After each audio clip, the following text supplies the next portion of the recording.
Izbori koji su doveli do 5. oktobra u Srbiji su vrlo značajan događaj. Međutim, od tada je prošlo neko vreme, a pojedini detalji su se zaboravili. Evo vam nekih 5 zanimljivosti ili slabije poznatih stvari vezanih za izbore pred 5. oktobar 2000.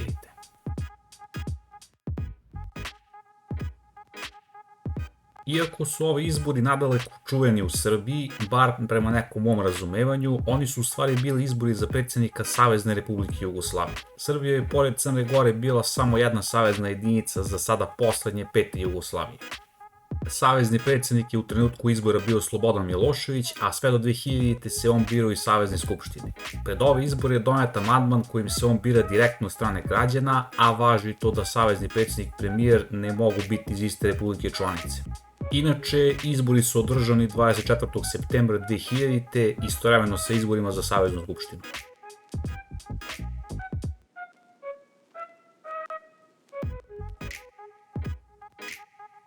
Ovi izbori su održani u nedelju 24. septembra 2000. Prema arhiviranom izdanju Borbe, vremenska prognoza za Srbiju je bila oblačno bez padavina sa najvećom temperaturom od 24 stepena. Dakle, sam dan nije bio baš loš za kraj septembra. Tokom ovih izbora su se održavale olimpijske igre u Sidneju, na kojim je učestvovala i naša država, SRJ. Osvojili smo 3 medalje, odbojkaši su uzeli zlatnu, Jasna Šekarić srebrnu, a vaterpolisti bronzanu medalju. Ako vam se nije izlazilo na glasanje, a imali ste dobar signal na vašim antenama, mogli ste da olimpijske igre pratite na TV-u, a imali ste ovo na RTS-u, Pinku i pokojnoj TV Palmi. Pored uključenja u stranačke štabove, obavezno ste imali i filmove za punoletne osobe u terminu od 2 ujutru.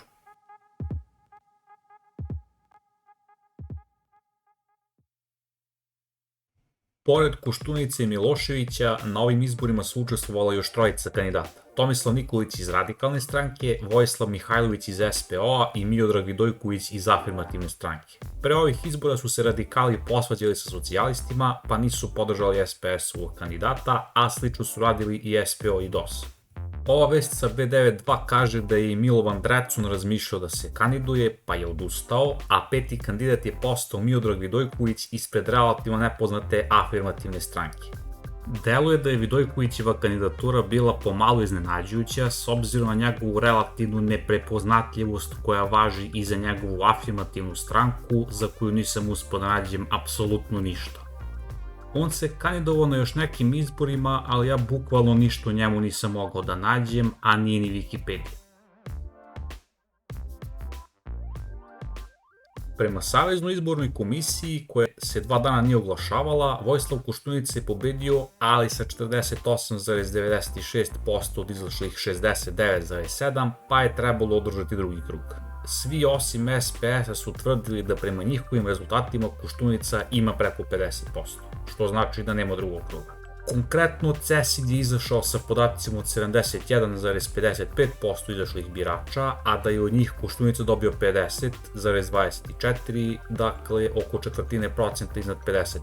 Sećam se da sam negde davno video da je i RTS tada izneo nešto u korist toga da DOS-ov kandidat nije imao preko 50% i bilo je nešto vezano za to što Čeda Jovanović, portparol DS-ovog štaba te večeri, ima nesuglasice vezane za procente glasova i izlaznosti tokom večeri, ali ne mogu da nađem taj snimak, pa ne mogu da tačno iznesem šta je rekao.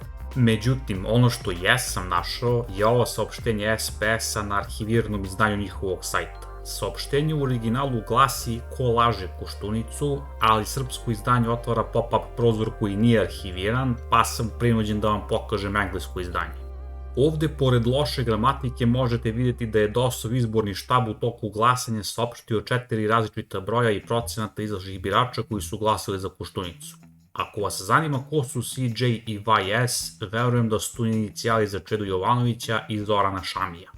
Svako od vas koji kucao neki tekst na latinici zna da su y i z zamenjeni, a i meni se x puta dešavalo da pogrešim u kucanju, ali ovaj što je prevodio saopštenje to nije popravio. I ja se lično ne sjećam samog izbornog dana i perioda nakon izbora, pa ne znam kako je DOS odgovorio na ovo, ali greške se dešavaju, izbori su po svojoj prirodi dinamična stvar. Neko stručan i ko se u ovo razume može da vam tačnije kaže šta se ovde tačno dešavalo. Bilo kako bilo, prema SIK-u je trebao da se organizuje drugi krug glasanja i on je trebao da se održi u nedelju 8. oktobra. U međuvremenu je narod počeo da se organizuje u znak protesta jer su sumnjali na izbornu krađu, a ostalo je već istorija. Dok ni velika većina pristalica koalicije oko SPS-a ne osporava Koštuničinu pobedu, s obzirom na razlike u konačnom rezultatu SIK-a i stranaka, postavlja se pitanje da li je Koštunica zaista imao preko 50% izašlih birača. Pored toga, u petooktobarskim demonstracijama i nemirima je izgorao jedan deo Narodne skupštine u kojima su se nalazili izborni zapisnici i listići. S obzirom na to, ne možete pouzdano da rekreirate to kako je na njima glasano, pa ne možete sa 100% sigurnošću utvrditi da li je Koštunica imao preko 50% od izašlih 70% birača u prvom krugu, samim tim ni izlaznost niti bilo šta drugo. Doduše, pojedini strani posmatrači, kao i sve stranke osim SPS-a i Vidojkovićeve afirmativne stranke, za koju ne znam šta je mislila, niti znam kako da to saznam, tvrde po svojim rezultatima da je Koštunica imao preko 50%. Konkretno, Wikipedia me je odvela na ovaj intervju bivšeg radikala Dragana Todorovića za KTV, u kome se kaže sledeće. Da li je Vojislav Koštunica legalno pobedio Slobodana Miloševića, odnosno da li je tada bilo 50+1? Jer Srpska radikalna stranka je izašla... Po našim rezultatima on je pobedio. On je pobedio i zbog toga što je ponovo pokušana manipulacija u Saveznoj izbornoj komisiji, u Saveznoj skupštini. Naša delegacija se nešto pre 12 časova, to možete i da nađete, ti snimci apsolutno postoje, naši članovi Savezne izborne komisije su se povukli zato što nisu mogli da spreče manipulaciju i oni su došli u Srpskoj radikalnoj stranci i mi smo prekinuli rad u Saveznoj izbornoj komisiji. Dakle, Vojislav Koštunica je imao više glasova i 50+1. Tako je, po našim rezultatima. Zato ste izašli 24. na 25. septembar. Mi smo rezultate objavljivali u nekim vremenskim intervalima. I to je vrlo jednostavno. Vi posle određenog procenta koji dobijete od broja izašlih birača i glasača, vi već možete da proračunate trend i koliko će izaći na izbore i kakav će biti odnos snaga, odnosno ko će koliko osvojiti. Tako da po tom pitanju, što se tiče našeg programa, nije bilo nikakve dileme.